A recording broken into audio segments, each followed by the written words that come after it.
오늘의 말씀 출애굽기 32장 7절부터 14절입니다. 여호와께서 모세에게 이르시되 너는 내려가라. 내가 애굽 땅에서 인도하여 낸 내 백성이 부패하였도다. 그들이 내가 그들에게 명령한 길을 속히 떠나 자기를 위하여 송아지를 부어 만들고 그것을 예배하며 그것에게 제물을 드리며 말하기를 이스라엘아 이는 너희를 애굽 땅에서 인도하여 낸 너희 신이라 하였도다. 여호와께서 또 모세에게 이르시되 내가 이 백성을 보니 목이 뻣뻣한 백성이로다. 그런즉 내가 하는 대로 두라. 내가 그들에게 진노하여 그들을 진멸하고 너를 큰 나라가 되게 하리라. 모세가 그의 하나님 여호와께 구하여 이르되 여호와여 어찌하여 그 큰 권능과 강한 손으로 애굽 땅에서 인도하여 내신 주의 백성에게 진노하시나이까. 어찌하여 애굽 사람들이 이르기를 여호와가 자기의 백성을 산에서 죽이고 지면에서 진멸하려는 악한 의도로 인도해 내었다고 말하게 하시려 하나이까. 주의 맹렬한 노를 그치시고 뜻을 돌이키사 주의 백성에게 이 화를 내리지 마옵소서. 주의 종 아브라함과 이삭과 이스라엘을 기억하소서. 주께서 그들을 위하여 주를 가리켜 맹세하여 이르시기를 내가 너희의 자손을 하늘의 별처럼 많게 하고 내가 허락한 이 온 땅을 너희에게 자손에게 주어 영원한 기업이 되게 하리라 하셨나이다. 여호와께서 뜻을 돌이키사 말씀하신 화를 그 백성에게 내리지 아니하시니라. 아멘. 주님의 은혜와 평강이 늘 여러분들에게 함께 하시기를 바랍니다. 우리가 살다 보면 하늘과 땅이 따로 노는 경우를 많이 보곤 합니다. 이쪽에서는 이렇게 하는데 저쪽에서는 또 엉뚱하게 정반대되는 일을 할 때가 있죠. 한쪽에서는 최선을 다해서 뭔가 좀 해보려고 하는데 또 반대쪽에서는 무책임하게 행동하는 경우들이 많이 있습니다. 이게 서로 다른 거라면 문제가 되지 않는데 한 몸이고 하나라면 이 문제가 심각하죠. 오른손과 왼손이 다른 일을 하는 거니까 있을 수 없는 일이기도 합니다. 이것은 겉다르고 속이 다른 것이죠. 표리부동, 겉과 속이 다르다. 제가 이 말씀을 왜 드리는가 하면 오늘 이 본문의 배경이 어딘가 하면 시내산이에요. 시내산. 시내산에서 이제 하나님이 모세를 불러서 십계명과 여러 다른 율법들 또 성막을 만드는 것에 대해서 이제 설명을 하시는데 그래서 모세는 시내산 위에서 하나님과 함께 있고 백성들은 시내산 밑에서 모여서 모세가 내려오기를 기다리고 있는 그 상황이에요. 그런데 시내산의 위와 아래가 지금 전혀 다른 모습을 보이고 있어요. 모세가 시내산에서 여러 날을 머물렀어요. 40일 가까이를 머물렀다 그래요. 거기서 하나님의 말씀 율법도 받고 성막에 대한 지침도 듣고 여러 가지 것들을 이제 준비하고 있어요. 그런데 그 아래 시내산 아래에서는 백성들이 참 무도한 일을 펼치고 있는 것을 볼 수 있어요. 있을 수 없는 일이죠. 그게 하나님께서도 8절에 말씀하셨지만 32장 1절에 보면 이런 말씀이 있어요. 우리 32장 1절 한번 같이 읽어봅시다. 32장 1절 시작. 백성이 모세가 산에서 내려오니 더딤을 보고 모여 백성이 아론에게 이르러 말하되 일어나라 우리를 위하여 우리를 인도할 신을 만들라. 이 모세 곧 우리를 애굽 땅에서 인도하여 낸 사람은 어찌 되었는지 알지 못함이니라. 백성이 모세의 형 대제사장 아론에게 말을 하는 거예요. 부탁이지만 사실상 거의 협박을 하고 있는데 하나님 되실 섬길 신을 우리에게 만들어 달라라고 이야기를 합니다. 하나님 대신 섬길 또 다른 하나님을 보여달라 이렇게 얘기를 하는 거예요. 아론이 이 말을 듣고 물론 처음에는 반대했을 수도 있겠죠. 근데 성경을 보면 아론은 백성의 말을 듣고 백성들에게 집에 있는 금고리들을 다 가지고 와라 말을 합니다. 금고리니까 금으로만 되어 있는 고리죠. 귀한 거잖아요. 그것들을 다 모읍니다. 그래서 송아지 형상의 우상, 금송아지라고 그러죠. 송아지 형상의 우상을 만들어요. 이것을 본 백성들은 뭐라고 말하냐면 이스라엘아 이는 너희를 애굽 땅에서 인도하여 낸 너희의 신이로다. 그러니까 단지 우상을 만드는 것에서 그치는 게 아니라 이스라엘은 이 만들어 놓은 우상을 우리를 구원하신 여호와 하나님이다 라고 생각하고 그것을 위해서 제단을 쌓고 그 제단을 쌓았으니까 당연히 이제 제사를 드리겠죠. 그러니까 우상을 만들고 그 우상 앞에 제사를 드릴 제단을 만들고 그리고 또 함께 모여서 여호와의 절일, 그러니까 명절이죠. 절기, 잔치를 거는 일을 하게 돼요.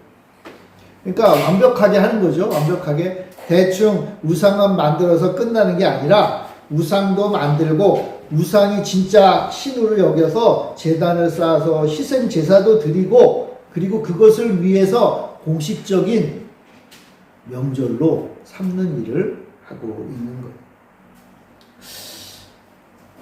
좀 이상하잖아요. 이스라엘이 사실 출애굽하면서 하나님의 놀라운 역사를 경험했고 그리고 모세와 함께 이제 시내산 앞까지 왔단 말이에요. 그리고 시내산 위에 모세가 올라갈 때 이스라엘 백성들이 그냥 모세가 저 산 위로 갔구나 그 정도가 아니었죠.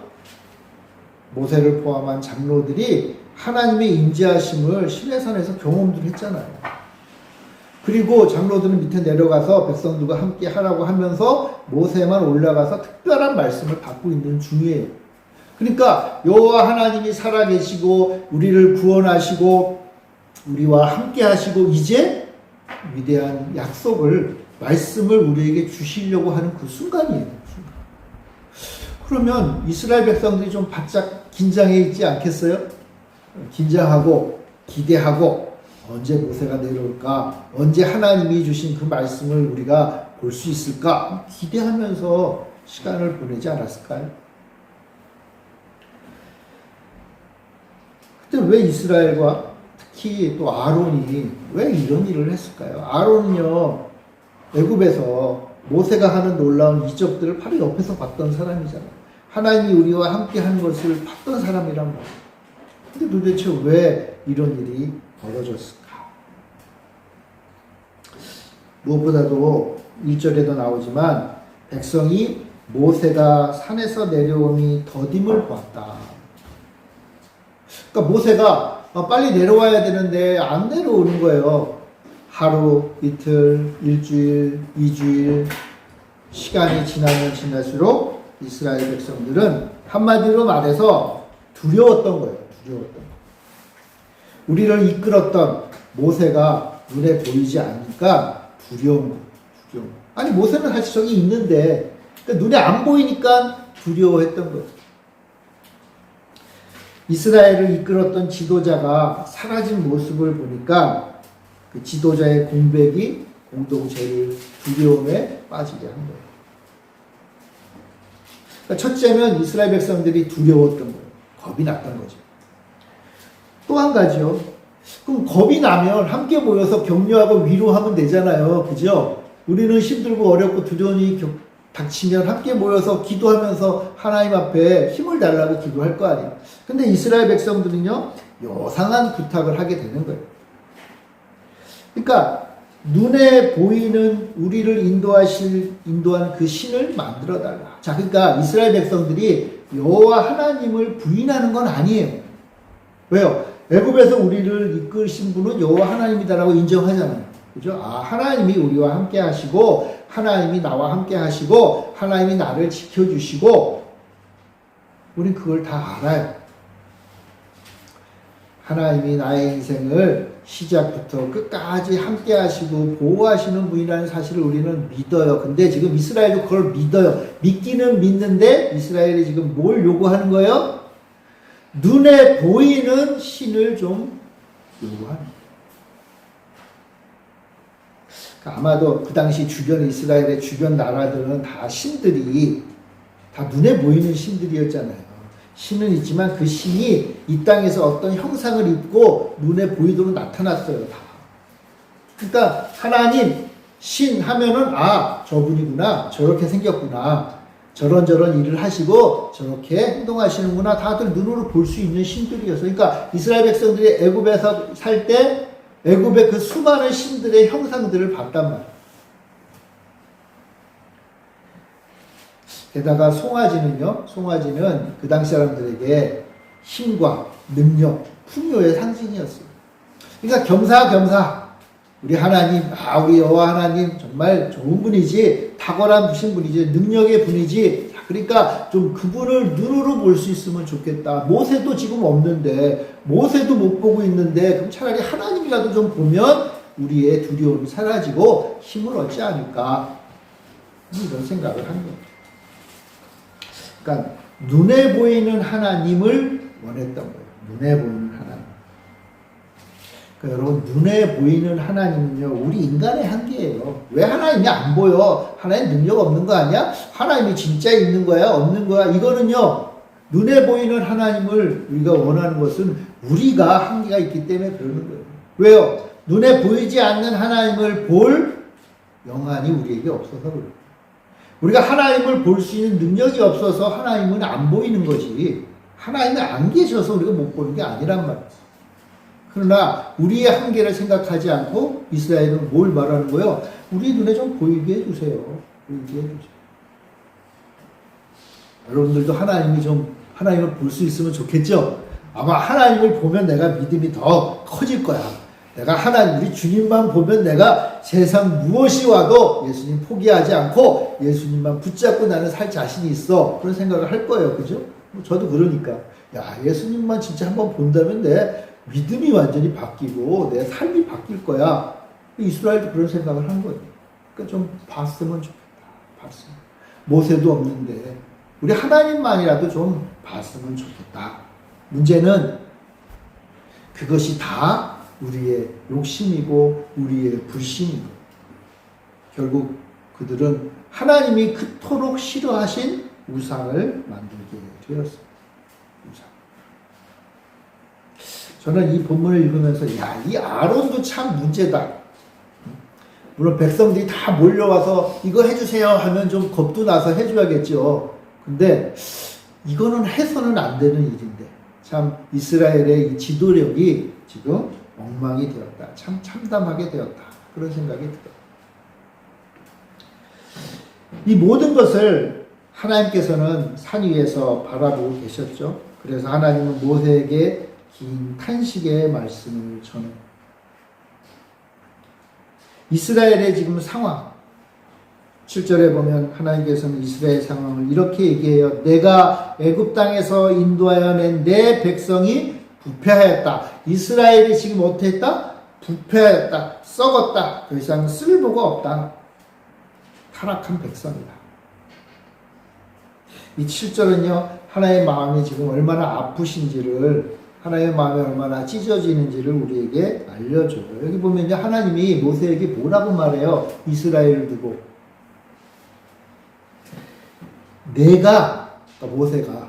모세, 너가 애굽에서 인도하여 낸 너의 백성. 그거는 이 이스라엘이 지금 누구 백성이라는 거예요? 이스라엘, 모세의 백성이다. 하나님은 지금까지 이렇게 말하시지 않았었거든요. 하나님이 이스라엘 백성들을 출애굽할 때부터 계속 하나님이 이스라엘 백성을 뭐라고 부르셨어요? 내 백성 불렀어요. 내가 인도하여 낸 내 백성 이렇게 불렀어요. 그러니까 내 새끼라는 것이 쉽게 말해요. 이스라엘은 내 새끼야. 근데 지금 하나님이 뭐라고 말씀하세요? 아니야, 이 새끼야.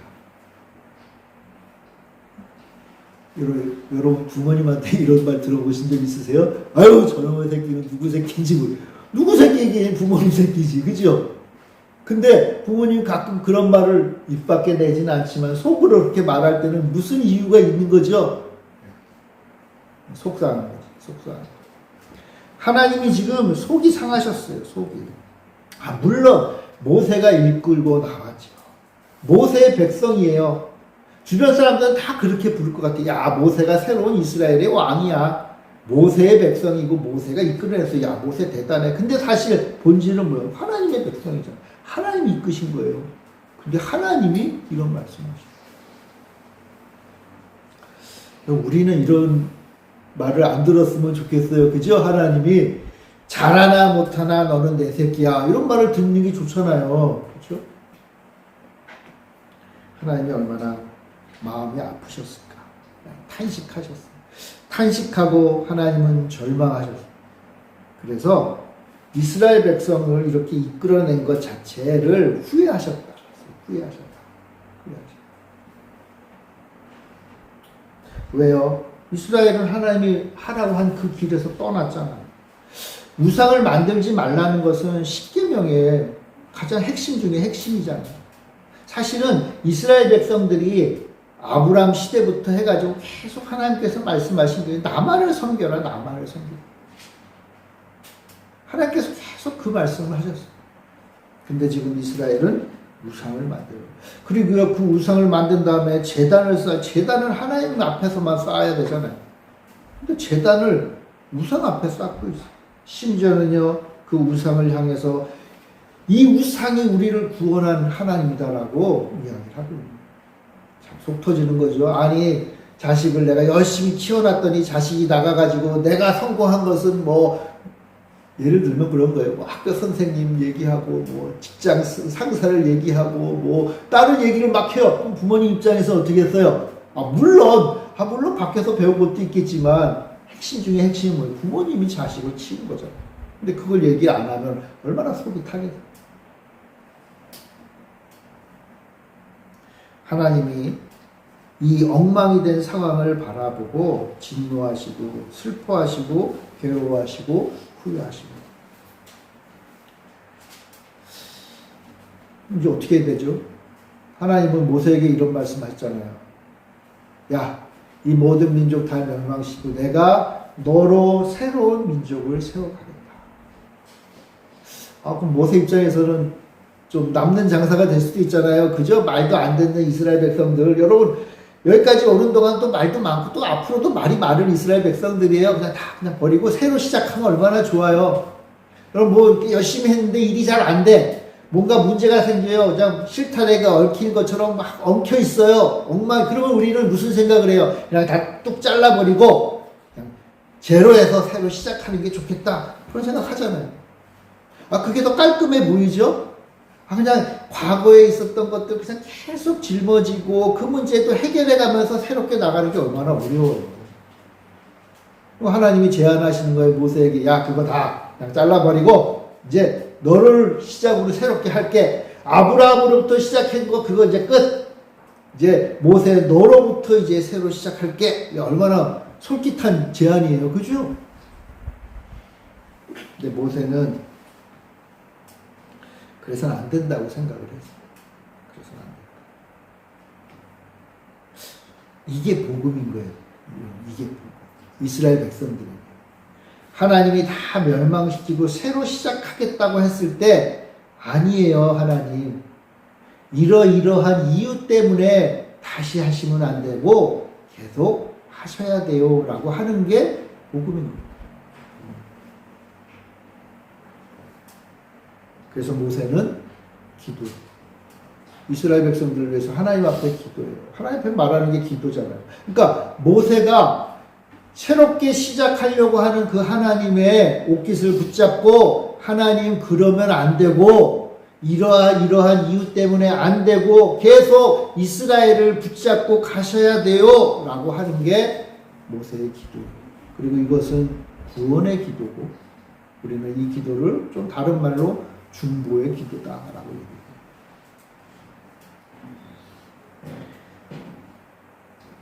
여러분 중보 기도가 뭐예요? 중보 기도는요, 나를 포함해서 모든 사람들, 타인의 죄를 슬퍼하고 하나님과의 관계가 끊어지고 이제 멸망당할 영혼을 위해서 그것을 인정하고 하나님 앞에 자비와 용서를 구하는 기도예요.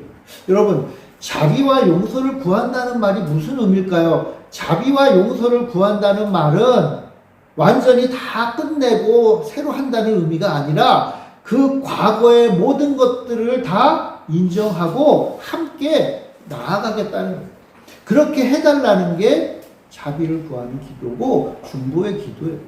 그러니까 우리가 중보 기도 한다 했을 때 그냥 과거는 다 잊어버리고 그냥 완전히 다 없어지고 제로에서 시작한다는 게 아니라 그 과거의 모든 것들을 하나님 앞에 맡기고 하나님 다 받아주세요. 하나님 다 붙잡아 주세요 하고 간구하는 기도.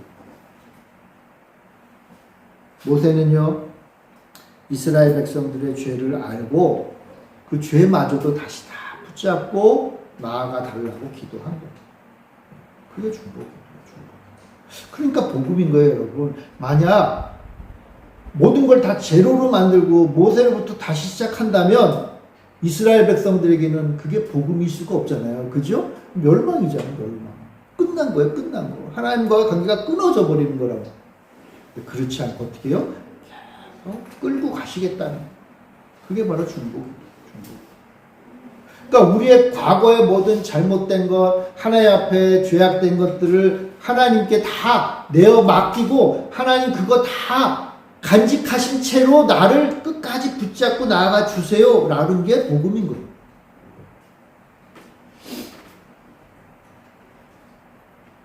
모세가 백성을 위해서 기도했고 성경에 보면 모세를 포함해서 뭐 다니엘도 이런 기도를 했고 느헤미야 같은 이스라엘의 지도자도 이렇게 기도했어요. 그러니까 여러분 이 중보 기도는요, 그러니까 죄인들이 하나님 앞에 나의 죄를 깨닫고 후회하고 탄식하고 눈물을 흘리고 회개하는, 소위 말하는 회개하는 것도 필요하지만 사실 그게 그렇게 중요한 게 아니에요. 정말 중요한 건 뭔가 하면 하나님의 마음이 어떻게 된 거예요, 지금?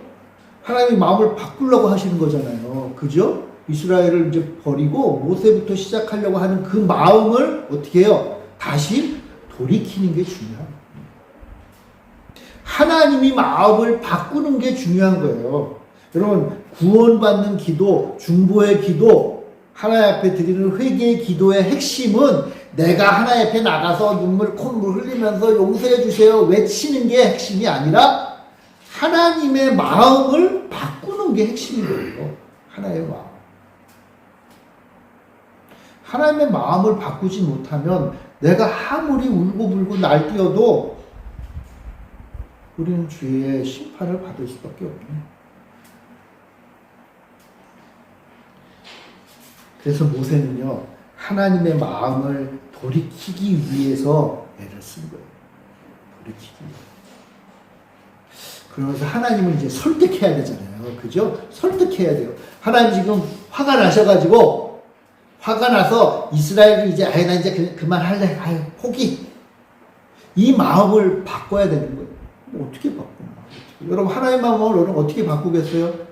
여러분, 뭔가 결정한 사람들의 마음 바꾸기도 쉽지 않잖아요. 그죠? 쉽지 않아요. 가끔 전도하다 보면 이런 분들도 있어요. 나 예수님 안 믿기로 작정했어요. 그 마음을 어떻게 바꿔요? 그죠? 이런저런 이유 때문에 예수님 안 믿겠다는데, 그걸 어떻게 바꿔요? 내가 아무리 설득해도 되지도 않아요. 사람 마음 바꾸는 것도 쉽지 않은데, 하나님의 마음을 어떻게 바꿔요? 하물며 이스라엘의 죄 때문에 하나님이 화가 났는데 그걸 어떻게 바꿔요? 모세는요, 그래서 하나님의 가장 표현은 그렇지만 약한 부분을 좀 건드리는 11절 우리 한번 같이 읽어봅시다. 11절 32장 11절 시작. 모세가 그의 하나님 여호와께 구하여 이르되 여호와여 어찌하여 그 큰 권능과 강한 손으로 애굽 땅에서 인도하여 내신 주의 백성에게 진노하시나이까. 하나님 능력 많으십니다. 그리고 하나님 그 능력으로 이스라엘 백성들을 구원하셨습니다. 하나님이 참 선한 분이잖아요. 그 능력을 이스라엘 백성들에게 선하게 사용하셨잖아요. 자, 그렇게 한번 생각해 보세요. 하나님이 이스라엘 백성들을 애굽에서 건져내셨을 때 하나님 마음은 어떠셨죠? 이스라엘을 엄청나게 사랑하셨잖아요. 여러분, 시내산 밑에서의 이스라엘과 애굽 땅에서의 이스라엘이 뭐 그렇게 달라요? 다를 게 뭐가 있어요? 다 똑같아요. 똑같아요. 근데 하나님은 여전히, 사실 애굽에서는 진짜 하나님 없이 살았거든요. 하나님은 알았지만 그 애굽 문화 속에서 뭐 제사를 드렸겠어요? 뭘 했겠어요? 애굽 사람들 밑에서 그 문화 가운데 살던 사람들이에요. 근데 하나님은요, 그 애굽에서 살던 이스라엘 백성들을 사랑하셨어요. 그래서 구원하신 거예요. 애굽에서부터 구원하신 거예요. 여러분, 하나님이 우리를 구원하셨다는 그 사실 자체가 하나님이 우리를 엄청나게 사랑하셨다는 증거예요. 그러니까 지금 모세가 말하는 건 뭐예요? 이거예요. 하나님이 사실 이스라엘 백성들을 사랑하셨잖아요. 사랑하셔서 구원하신 거 아니에요. 아니, 하나님이 우리를 사랑하셔서 이 자리에 앉혀놓고 예배드리고 하나님 앞에 기도하고 찬양하도록 만드셨잖아요. 교회에 와서 하나님 앞에 예배드리고 찬양하고 기도하는 게 하나님이 우리를 사랑하시는 가장 강력한 증거예요. 하나님 우리를 사랑하세요. 하나님이 나를 사랑하실까? 이스라엘 백성들은 안 보이는 하나님이 나를 사랑하실까? 그래서 눈에 보이는 송아지를 좀 만들고 싶어 해요. 그럼 송아지가 우리를 사랑합니까? 하나님은 우리의 사랑을 이미 이스라엘 백성들 가운데 보여주셨다는 거예요. 뭐예요? 출애굽했잖아요. 홍해에서 살려주셨잖아요. 그 막강한 애굽의 군대로부터 지켜주셨잖아요. 그리고 지금 이 시간, 이 시내산 밑에서 하나님의 말씀을 받을 준비가 되어 있잖아요. 하나님 말씀 들으려고 여러분 지금 앉아 계시잖아요. 하나님 말씀을 받을 지금 이 순간에 앉아 있어요. 그러면 이건 뭐냐 하면 하나님이 우리를 사랑하신다는 증거예요. 사랑하신다는 증거. 모세가 말하는 게 이거예요. 하나님, 우리를 구원해 주셨지 않습니까? 그 큰 권능으로 우리를 인도해 주셨지 않습니까? 어제 사랑하셨잖아요. 근데 왜 오늘 화내세요? 이 말이에요. 하나님은 변치 않는 분이신데, 아니, 오늘 화내려고 어제 사랑하셨나요? 이렇게 말해요. 그러니까 하나님 입장에서는 약간 좀, 그렇네. 야, 이놈 참 똑똑하네. 그래, 맞지. 나는 변치 않는다. 어제 사랑했으면 오늘도 사랑하고 내일도 사랑하고 영원히 사랑하려고 우리를 구원하신 거예요. 그리고 하나님 우리를 구원하신 이유는 어제만 사랑하는 게 아니에요. 하나님은 어제도 우리를 사랑해서 구원했으면 오늘도 사랑하고 내일도 사랑하고 영원히 사랑하려고 어제 구원하신 거예요.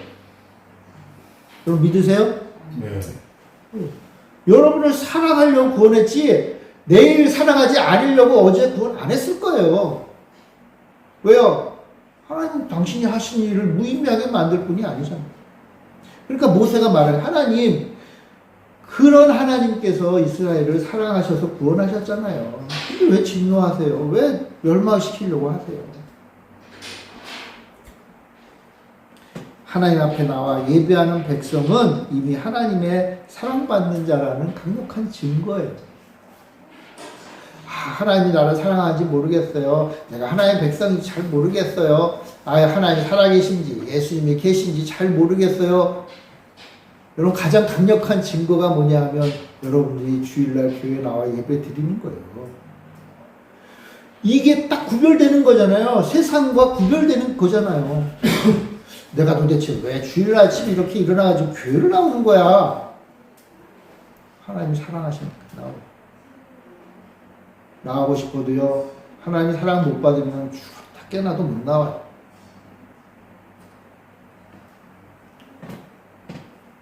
그렇기 때문에 모세는 두 번째 얘기예요. 만약 하나님이 이스라엘에게 진노하신다면 하나님의 그 본질이 오해받을 수 있다. 32장 12절 우리 같이 한번 읽어볼까요? 12절 시작. 어찌하여 애굽 사람들이 이르기를 여호와가 자기의 백성을 산에서 죽이고 지면에서 진멸하려는 악한 의도로 인도해 내었다고 말하게 하시려 하나이까. 주의 맹렬한 노를 그치시고 뜻을 돌이키사 주의 백성에게 이 화를 내리지 마옵소서. 자, 만약 이스라엘이 여기서 망하면 애굽 사람들이 뭐라고 말한다는 거예요? 야, 여호와 하나님 능력은 있는데 앞과 뒤가 다른 분이구만. 어제는 구원한 이스라엘을 지금 화가 난다고 진멸했대. 하나님은 그런 분이구만. 여호와 하나님은 겉과 속이 다른 악한 분이구나 라고 말할 수 있다.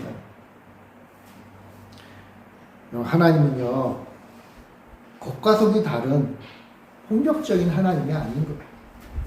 근데 하나님이 이렇게 하면 이스라엘을 멸망시키면 그런 분으로 오해가 되고, 요즘 말로 말하면 거짓 뉴스가 쫙 퍼진다는. 하나님은요, 당신이 사랑한 자를 매몰차게 차는 분이 아니에요. 하나님은요, 나를 한번 사랑하시면 변치 않는 사랑으로 우리와 함께 하시는 분이에요. 하나님은요, 또한 약속을 헌신짝처럼 버리는 분이 아니에요. 우리를 사랑한다고 약속하신 그 약속을 반드시 지키시는 분이에요. 그런데 그런 하나님에 대해서 거짓된 뉴스가 횡행하는 거예요.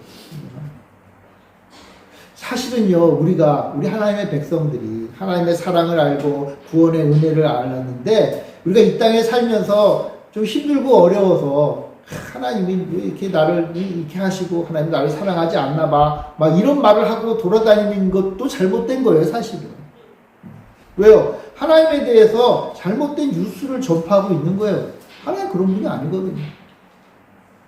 내가 잘 모를 뿐이지 하나님은 우리를 끝없이 사랑하시는 거예요. 그래서 끝까지 우리를 붙잡고 마지막 그 승화까지 하나님을 놓치지 않고 예수의 손 붙잡고 나아가도록 하시는 분이, 그 사랑이 우리에게 있는 거예요. 근데 그것을 왜곡되게 전하면 안 된다. 근데 하나님이 이스라엘을 그렇게 하면, 만약 우리가 신앙생활을 하다가 하나님이 얘는 너무 그렇게 해줘도 그냥 불평불만이고 나를 안 믿고 그냥 엉망으로 사네. 하나님이 손을 놔버려요. 그럼 어떻게 돼요? 주변 사람들이 하나님을 10년, 20년, 30년 믿었는데 저러고 살다가 하나님을 부인하고 가네. 그럼 뭐예요? 하나님도 그런 분인가 보다. 사람들이 그렇게 알게 된 거예요. 이건 뭐예요? 거짓 뉴스. 그러니까 모세가 하나님 앞에 말하는 거예요. 하나님이 이러시면 거짓 뉴스가 횡행해요. 이럴 수 없어요. 이럴 수 없어요.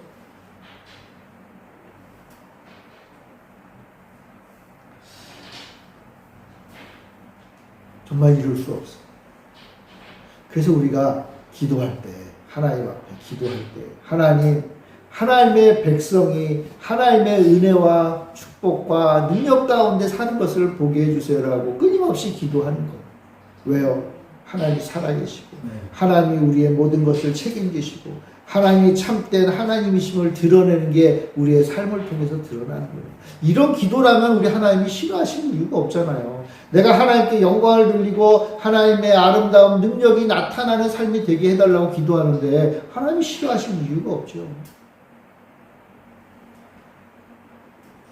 하나님은 이스라엘을 멸망시키면 안 돼요.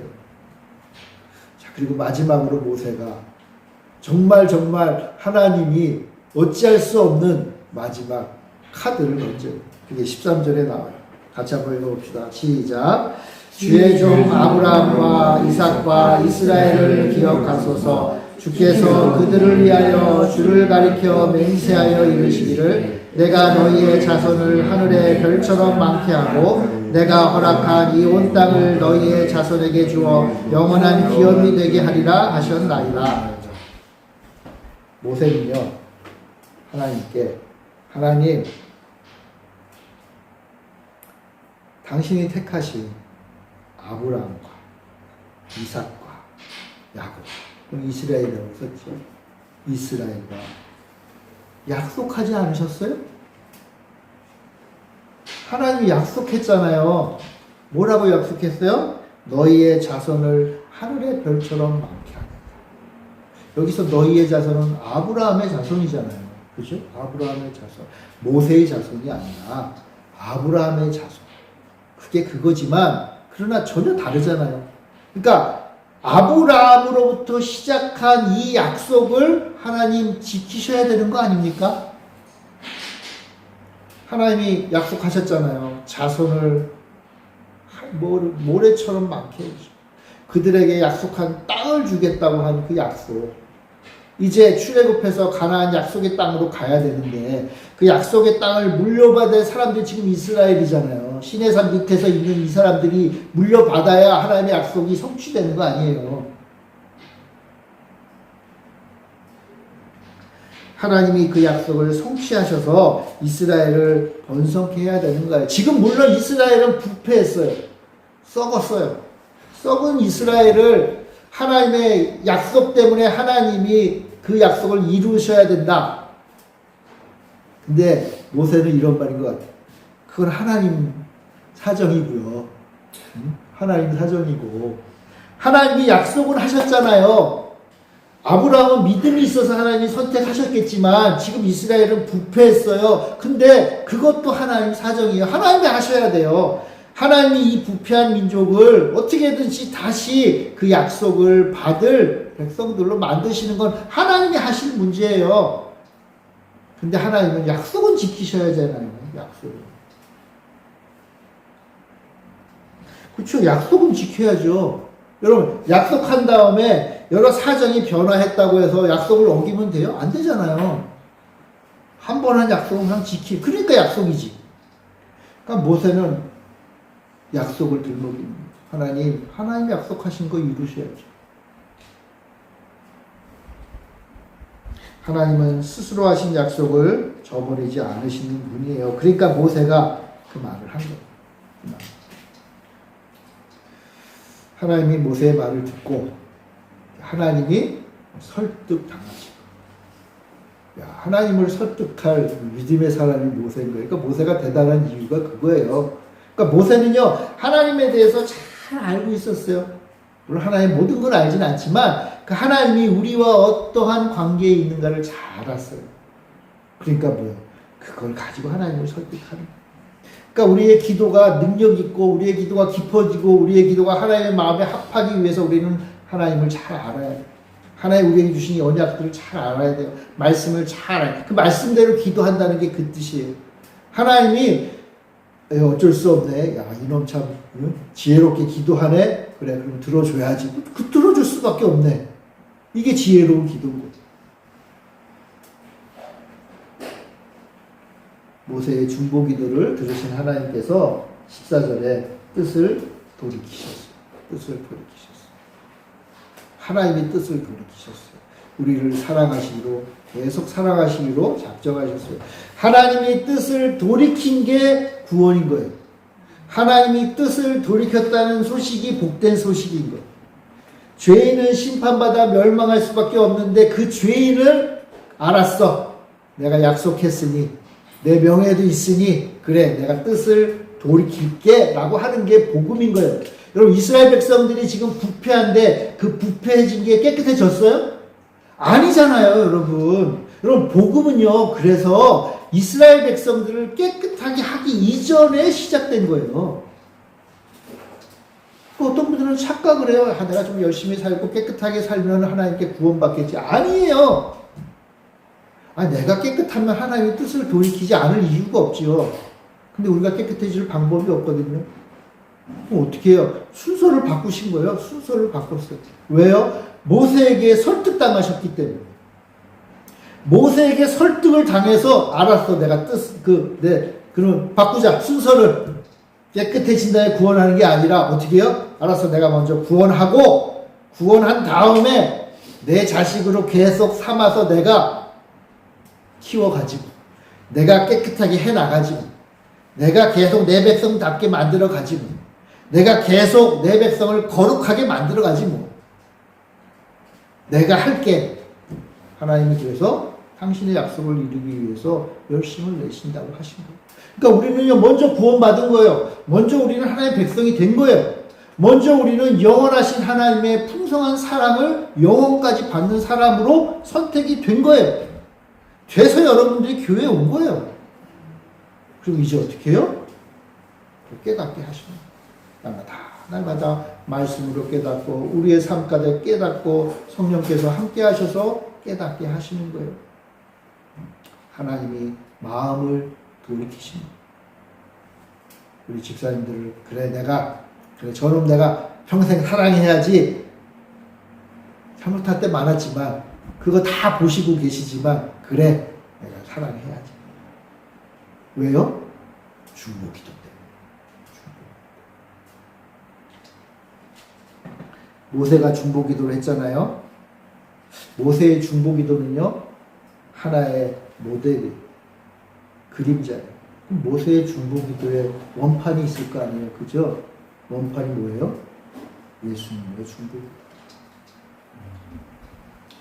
예수님이요 겟세마네 동산에서 사랑하는 제자들 아니 온 사람들을 이 세상을 위해 중보기도 하셨어요.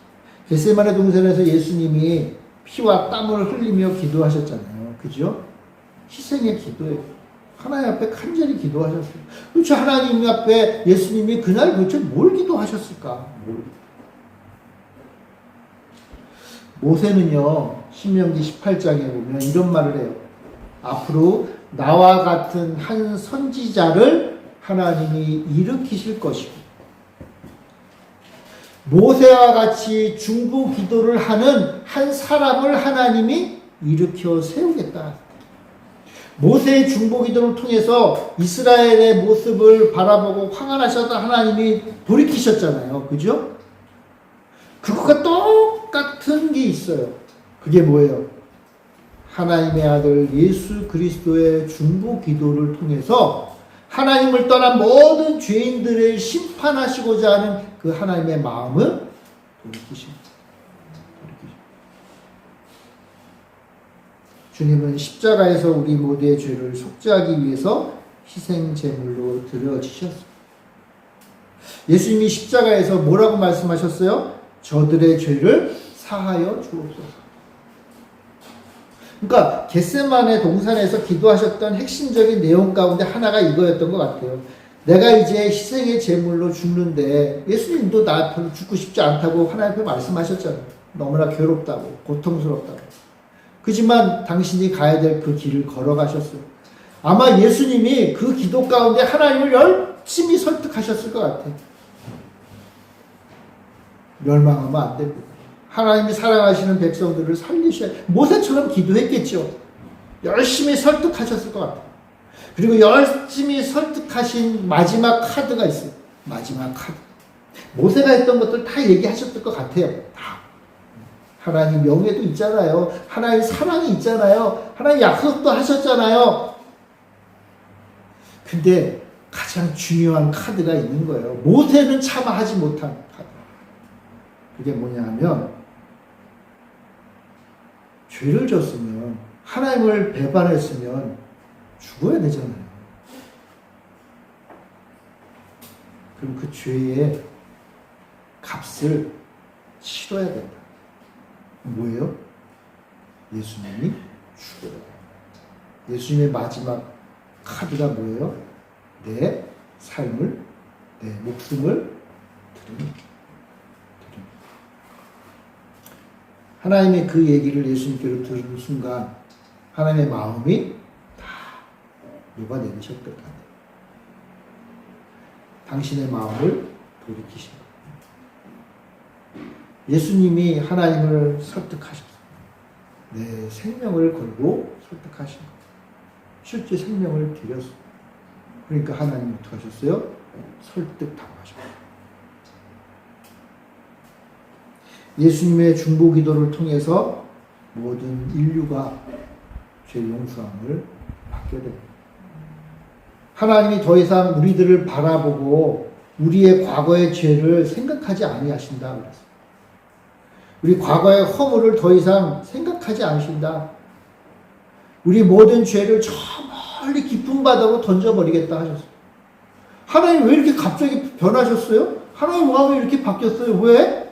설득당하셨기 때문에. 누가 설득하셨어요? 예수님이 설득하셨어요. 뭘로 설득하셨어요? 예수님이 자기의 목숨을 가지고 설득하신 거예요. 내 생명을 바칠 테니, 내가 희생할 테니, 내가 피를 흘릴 테니 하나님 마음을 돌이켜주세요. 하나님이 사랑하시는 당신의 유일하신 아들 예수 그리스도의 그 설득에 오케이 하십니다. 이게 뭐예요? 이게 구원인 거예요. 하나님의 마음을 바꾸시는 거예요. 그걸 누가 해요? 우리 예수님이 하셨다. 예수님의 중보기도가 우리를 구원한 거예요. 모세의 중보기도가 이스라엘 시내산 밑에 있었던 그 참 말도 안 되는 행동을 하는 이스라엘 백성들을 구원했듯이 예수님의 중보기도가 온 인류의 구원을 이루게 된 거예요. 하나님은 이제 주님의 그 기도를 들으시고 우리를 주님의 백성으로 부르시고, 저는 이 중보기도, 우리 모세의 중보기도와 우리 예수님의 중보기도, 여러분 본질은 예수님의 중보기도잖아요. 그죠? 그 예수님의 중보기도를 모세 시대에 살던 사람들이 볼 수 있도록 모세가 중보기도 한 거예요. 그러니까 모세의 중보기도는 어떻게 보면 이 예수님의 중보기도에 대한 하나의 샘플이에요. 그럼 오늘날 이 시대에는요? 오늘날 이 시대에도 예수님의 그 중보기도를 깨달을 수 있도록 이 시대의 중보기도의 샘플들이 있는 거예요. 그럼 뭐예요? 우리가 하는 중보기도. 우리가 모세처럼 예수님처럼 죽어가는 영혼들을 향해서 기도해 주는 거예요. 어떻게 기도해요? 이렇게 기도하는 거예요. 하나님, 우리 옆집에 저분 주님 알면 참 좋은데 주님 모르고 주님 배반하며 자기 인생을 살고 있는데, 그럼 내버려 두면 어떻게 돼요? 심판 맞는 거잖아요. 그럼 어떻게 불쌍히 여기는 거예요? 안타까워하면서 우리 하나님이 어떠한 분이신 것을 우리 하나님 앞에 좀 이야기하는, 하나님 사랑이시잖아요. 용서하시고 우리 주님처럼 주님의 그 사랑을, 주님의 그 십자가 희생을 기억하면서 저 영혼도 살려달라고 기도합니다.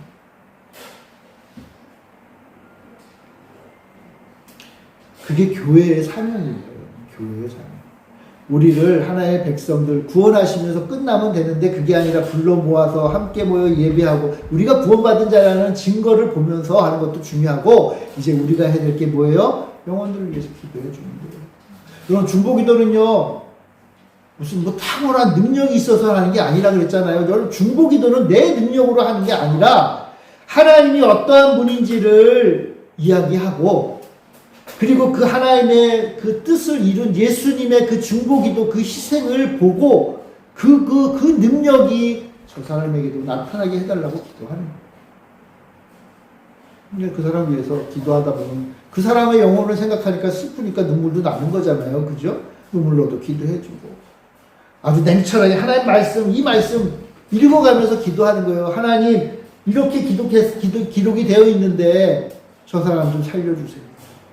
하나님 살려주신다고 약속하셨지 않습니까?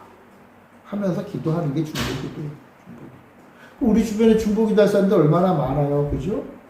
한 사람 한 사람. 여러분 쪽지에 기록을 해서 기도하세요. 그러면 우리는 주님의 역사를 보고 능력을 경험하고 하나님의 위대한 일을 이루게 되는 거예요. 사도 바울은 이렇게 권면해요. 에베소서 6장 18절에 보면 모든 성도들이 이렇게 해야 된다. 모든 기도와 간구를 하되 항상 성령 안에서 기도하고 이를 위하여 깨어 구하기를 항상 힘쓰며 여러 성도를 위하여 구하라. 기도하는데, 항상 하는데, 성령 안에서 하는데, 깨어서 구하기를 힘쓰는데, 마지막으로 성도를 위하여 구하라. 성도를 위하여. 그럼 시간 날 때마다 내 주변에 안 믿는 사람들이 있잖아요. 그 영혼을 놓고 하나님 약속하신 대로 살려주세요. 하나님의 명예가 달려 있습니다. 우리 주님의 희생을 바라보며 기도하라. 예수님의 그 희생의 피를 우리 하나님 아시죠? 구원해 주세요. 이게 뭐예요? 우리가 능력 있는 하나님의 백성으로 중보 기도자로 사는 삶이다. 사랑하는 성도 여러분, 우리도 주님을 생각하며 주님의 희생으로 우리가 구원받았잖아요. 이제 우리는 구원받은 자로 중보 기도자로 살아야 될 사람들이, 우리 주변에 기도할 분들이 많이 있죠? 기도하세요.